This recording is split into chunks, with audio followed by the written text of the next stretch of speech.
ओम ह्रीं दुम दुर्गाय नमः। ओम ह्रीं दुम दुर्गाय नमः। ओम माँ कामेश्वर्यै नमः। माँ कामाक्षाय नमः। हमारे संपूर्ण भगवती चरणारविंद अनुरागी भक्तजन, सभी भक्तजन सज्जन प्रेमी, मैंने आपको नवरात्रि के बारे में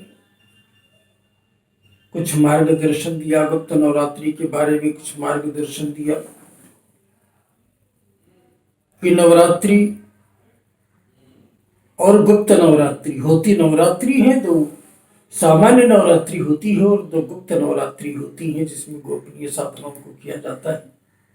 हमारी जो ये वसंत की नवरात्रि आ रही है, हम आपको आज सर्वप्रथम ये बताना चाहते हैं कि नवरात्रि एक ऐसा ऊर्जायुक्त समय होता है, एक ऐसी ऊर्जा प्रवाहित होती है कि हम अपने जीवन की संपूर्ण इच्छाओं की पूर्ति करने के लिए हम किसी भी साधना को संपन्न करके, परमात्मा को प्रसन्न करके, सिद्धियों और शक्तियों को प्रसन्न करके हम अपने जीवन को सुखमय बना सकते हैं, हम अपने जीवन को आनंदमय बना सकते हैं, हम अपने जीवन को शक्तिमान शक्ति युक्त बना सकते हैं, ऊर्जामय बना सकते हैं, जिससे कि हमारे जीवन में अनेकों प्रकार की आने वाली समस्याएं भगवती महाकाली की कृपा से, भगवती माँ दुर्गा की कृपा से, भगवती माँ कामाख्या की कृपा से समाप्त हो जाती है और हमारा जीवन आनंदमय हो जाता है।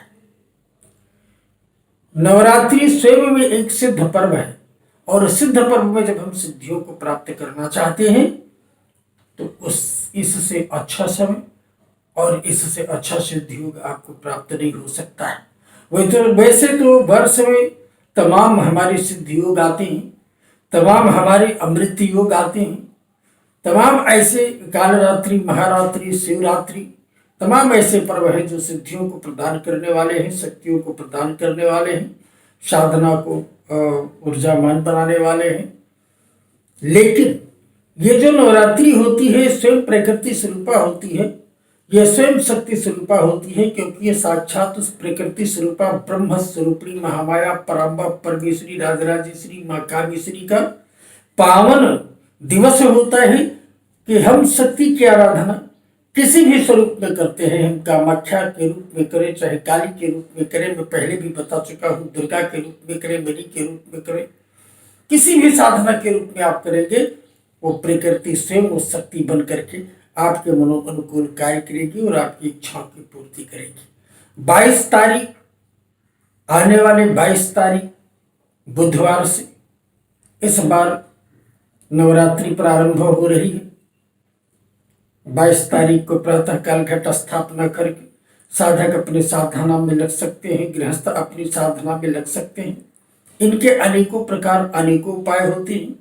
प्रथम दिन की साधना हमारी शैलपुत्री की होती है। प्रथम शैलपुत्री, शैलपुत्री का तात्पर्य यह है कि माँ गौरी की पूजा होती है, पार्वती की पूजा होती है, क्योंकि शैल की पुत्री महाशक्ति भगवान शिव के अर्धांगिनी, भगवान शिव की शक्ति शिवा, वही प्रथम शैलपुत्री है। और शैलपुत्री की जब हम साधना करते हैं तो प्रबत स्वरूपिणी है, वो प्रबत पुत्री है, वो शैलपुत्री है, वो तो स्वयं में अपने आप में द्वितीय महाशक्ति है। और जब हम इनकी साधना करते हैं तो हमारे जीवन में यश, कीर्ति, उन्नति, दरिद्रता सब कुछ का समापन हो जाता है। और अगर हम सिद्धियों के माध्यम से सिद्धियों को प्राप्त करने के लिए, एक अद्वितीय ऊर्जा को ग्रहण करने के लिए अगर हम इनका प्रयोग करते हैं तो भी ये महाशक्ति हमारे ऊपर परिपूर्ण कृपा करती है। तो हम आप सभी भक्तों को, साधकों को ये बताना चाहते हैं कि नवरात्रि में, इस पावन नवरात्रि में, पावन पर्व में उस शक्ति की आराधना आप अवश्य करें, किसी भी रूप में करें, किसी भी शक्ति के रूप में आप उस शक्ति की आराधना करें। इसका कोई तात्पर्य ऐसा नहीं है कि आप किसी विशेष देव की पूजा करें, विशेष शक्ति की पूजा करें, दुर्गा काली की पूजा करें, ऐसा नहीं है। नवरात्रि एक महापर्व ऐसा है कि शक्ति स्वरूपा में किसी भी शक्ति की आप आराधना कर सकते हो, वही शक्ति आपके सामने आपको आनंदित करेगी, आपको फल प्रदान करेगी, आपके दुखों को, आपके कष्टों को दूर करेगी। नवरात्रि में 9 दिन का व्रत किया जाता है।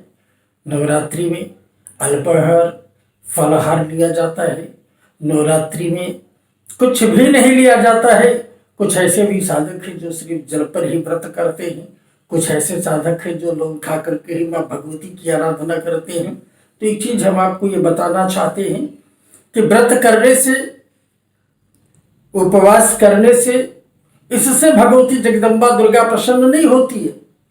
इससे आपके शरीर के अंदर जो 5 तत्व हैं, प्रथम तत्व आकाश तत्व, पृथ्वी तत्व, अग्नि तत्व, वायु तत्व और जल तत्व, इन 5 तत्वों में से 2 तत्व, पृथ्वी तत्व आपके खाद्य पदार्थ पर निर्भर करता है। जब आपको देवताओं को प्रसन्न करना है, शक्ति को प्रसन्न करना है, तो आपको उपवास करना चाहिए, व्रत करना चाहिए। उपवास करना चाहिए, व्रत करना चाहिए। इससे तुम्हारे पृथ्वी तत्व की कमी होती है, तुमको बैठने में आनंद आता है, तुम्हारी शरीर हल्की होती है। और जब आप पाठ करने बैठोगे, मंत्र का जप करने बैठोगे, पूजा करने बैठोगे, भगवती का चिंतन करने बैठोगे, उसके ध्यान में बैठोगे, तो आपके शरीर के अंदर एक नई ऊर्जा का प्रवाह होगा। यदि आप भोजन करोगे, ज़्यादा फलहार करके ही बैठोगे, ज़्यादा फल फूल ही खा करके बैठोगे, तब भी आपको आलस्य की प्राप्ति होगी। इसलिए इस नवरात्रि के व्रत में मात्र इतना ही खाद्य पदार्थ या पेय पदार्थ लिया जाता है कि जिससे हमारे शरीर को एक ऊर्जा प्राप्त होती रहे और ज़्यादा से ज़्यादा समय हम बैठ सके आसन पर, पद्मासन में, सिद्धासन में, किसी भी आसन में। तो प्रथम नवरात्रि के दिन में जब हम व्रत करके स्वच्छ वस्त्र, नवीन वस्त्र धारण करके अपने घर में माँ भगवती के कलश की स्थापना कर, कलश मिट्टी के भी हो सकते हैं, तांबे की भी हो सकते हैं, पीतल के भी हो सकते हैं, कलश स्वर्ण के भी हो सकते हैं, चांदी के भी हो सकते हैं। आपको उस ईश्वर ने जिस लायक बनाया है, कलश का स्थापना कीजिए, अखंड ज्योति जलाइए। अखंड ज्योति जलाइए। नवरात्रि में घी की ज्योति जलाइए, तिल के तेल की ज्योति जलाइए, मीठे तेल की ज्योति जलाइए, सरसों के तेल की ज्योति जलाइए। ज्योति हम इसलिए जलाते हैं क्योंकि जब ज्योति जलती है हमारे सामने और हम जिन मंत्रों का चिंतन करते हैं, हम जिन पाठों को पाठ करते हैं और हम भगवती के मंत्रों का जप करते हैं, तो वो हमारे वाणी से निकलकर उस अग्नि की ऊर्जा में मिलता हुआ, प्रवाहित करता हुआ संपूर्ण ब्रह्मांड मंडल में गूंजता है। और वो ज्योति साक्षी रहती है, यदि तो वो साक्षी रहता है कि हमने उसके सामने बैठ करके महाशक्ति का ये चिंतन किया, ये जप किया, ये ध्यान किया, तो प्रकृति तत्काल उसको प्रसन्न होती है और उसका हमें प्रतिफल प्रदान करती है।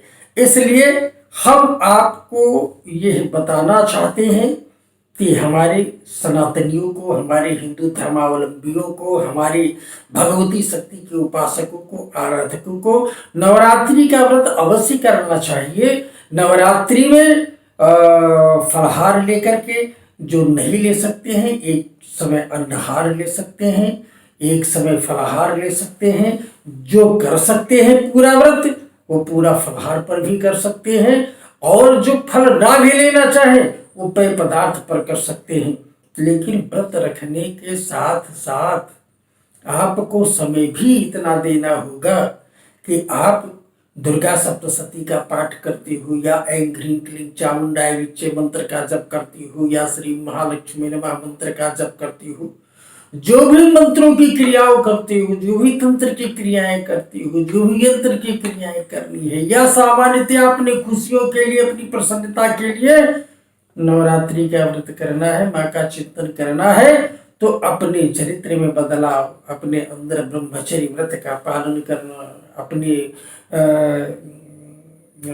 चरित्र को देखना, 9 दिन नवरात्रि में लोगों का कल्याण करना, कभी असत्य भाषण मत करना, अपने आप को दैवीय ऊर्जा के अंदर प्रेरित करना ही तुम्हारे साधना का स्वरूप होता है, तुम्हारे साधना का प्रारूप होता है, तुम्हारे फल प्राप्ति का कारण बनता है। अगर ऐसे सुंदर चरित्र के साथ अल्पाहार स्वल्पाहार फलाहार करते हुए 9 दिन का यदि आप व्रत करते हैं, 9 दिन भगवती की साधना करते हैं, उस 9 दिन के अंदर आप जो भी संकल्प करेंगे कि मैं इस मनोकामना से कर रहा हूँ, ये मनोकामना हमारी पूर्ण होनी चाहिए, वो महामाया पराम्बा परमेश्वरी आपके उस मनोकामना को परिपूर्ण करेगी।